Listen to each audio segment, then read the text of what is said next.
नमस्कार दोस्तों, आप सभी का स्वागत है मेरे चैनल स्टोरी टेलर पे। तो दोस्तों, आज मैं आपको सुनाने वाला हूँ हमारी कल की सीरीज़ के 8वें एपिसोड को। तो चलते हैं कहानी की तरफ। दुरक्ति ने अपने भाई को सावधानी से पलंग पर लेटाते हुए उसका सिर मोटे तकिए पर रखा और उस पर एक लंबा कंबल डाल दिया।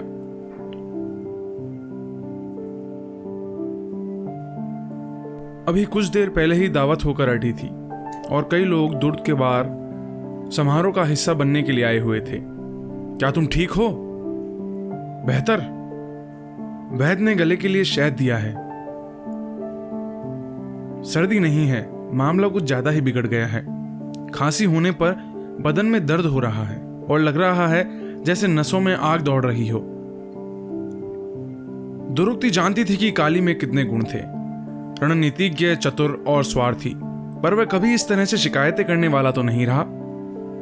वह तो कठिन से कठिन समय को भी निभा जाता था। अब उसे क्या होता जा रहा था? वह कई तरह की जड़ी बूटियां आजमा चुकी थी, पर भाई को आराम नहीं मिल रहा था। वैद्य कहते हैं कि कोई पच्छम का रोग होगा जो युद्ध के दौरान फैला। मुझ पर रेत ने असर किया होगा। अगर ऐसा होता तो मेरे अंगरक्षक व सेनापति कोको और विको को भी कुछ होता। दुरक्ति ने चिंतित नजरों से अपनी दासी सिमरन को देखा, जो पीछे की ओर खड़ी थी। वह हर जगह की सारी व्यवस्था को संभालती थी। सिमरन को भी काली के लिए कोई जवाब नहीं सूझा तो उसने गर्दन हिला दी।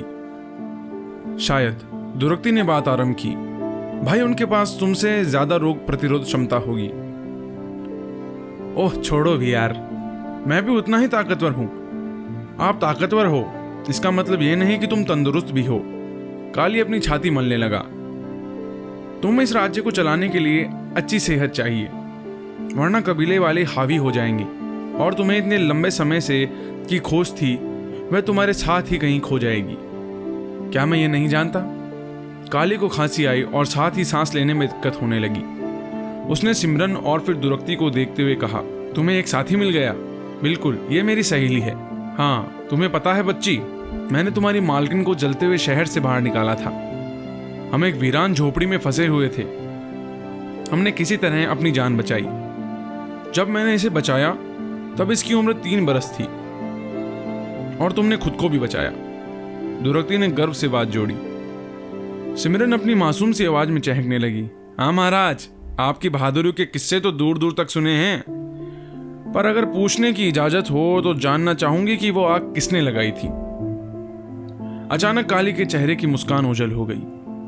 दुरक्ति ने मुड़कर सिमरन से कहा, यह बात इतनी अहमियत नहीं रखती। हमारी जिंदगी में अतीत के बजाय आने वाले कल की ज्यादा अहमियत होनी चाहिए। सही कहा। काली के चेहरे पर मुस्कान लौट आई। सिमरन केवल गर्दन हिलाकर रह गई। दुरक्ति भाई का माथा चूमकर बाहर आ गई। उसने अपने कमरे में प्रवेश करने तक सिमरन से कुछ नहीं कहा। मैं आपकी रात को पहनने वाली पोशाक ले आती हूं। अभी नहीं। दुरक्ति ने खिड़की के पास बैठते हुए आह भरी और अपने कर्णफूल खींचकर उतार दिए।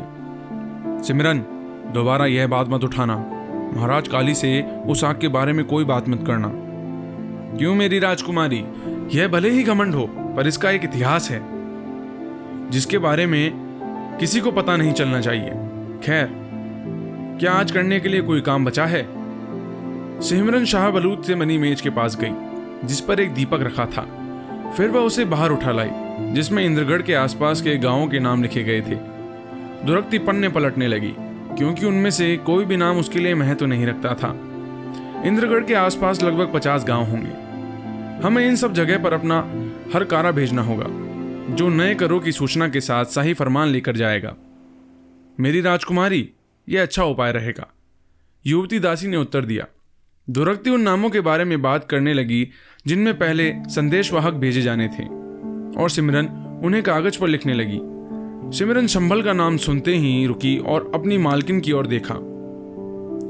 क्या अभी आपने शंबल का नाम लिया? अगर मैं गलती नहीं कर रही हूं तो हाँ, मैंने शंबल का ही नाम लिया है।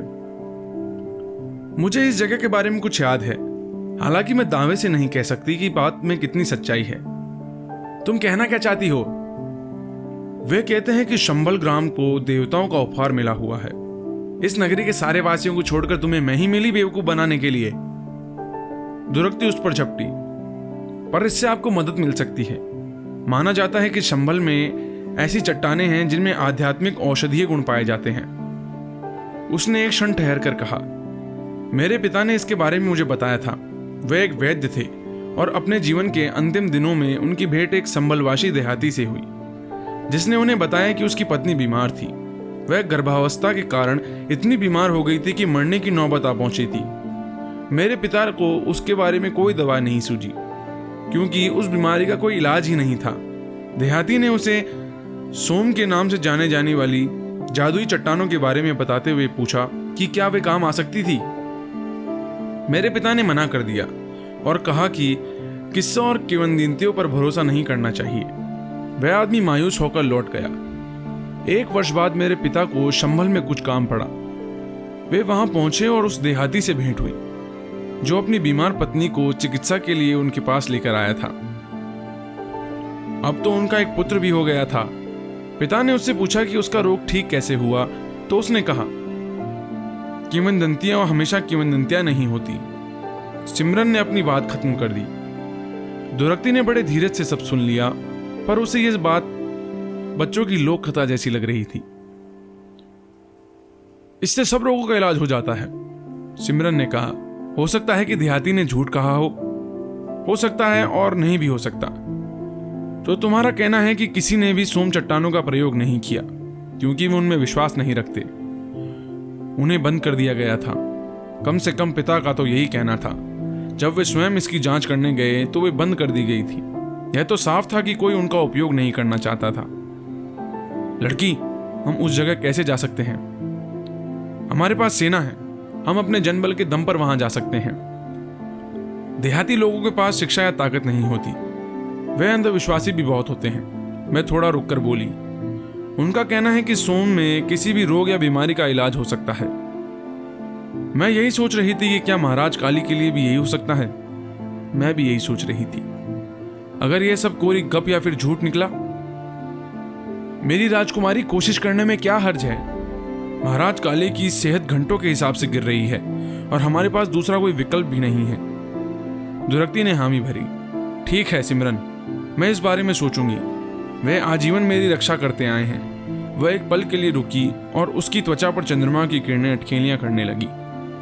ताजा कटे पुष्पों की गंध और उल्लुओं के स्वर ने वातावरण को सुखद बना दिया था, जो उसे भीतर से दृढ़ संकल्प का भाव दे रहा था। मुझे लगता है कि अब भाई की जान बचाने के लिए मेरी बारी आ गई है। तो दोस्तों, इतनी सी थी ये कहानी। आशा करता हूँ आपको ये कहानी पसंद आई होगी। कहानी पसंद आए तो चैनल को सब्सक्राइब करें। तो मिलते हैं ऐसे किसी अगली कहानी में। तब तक के लिए धन्यवाद।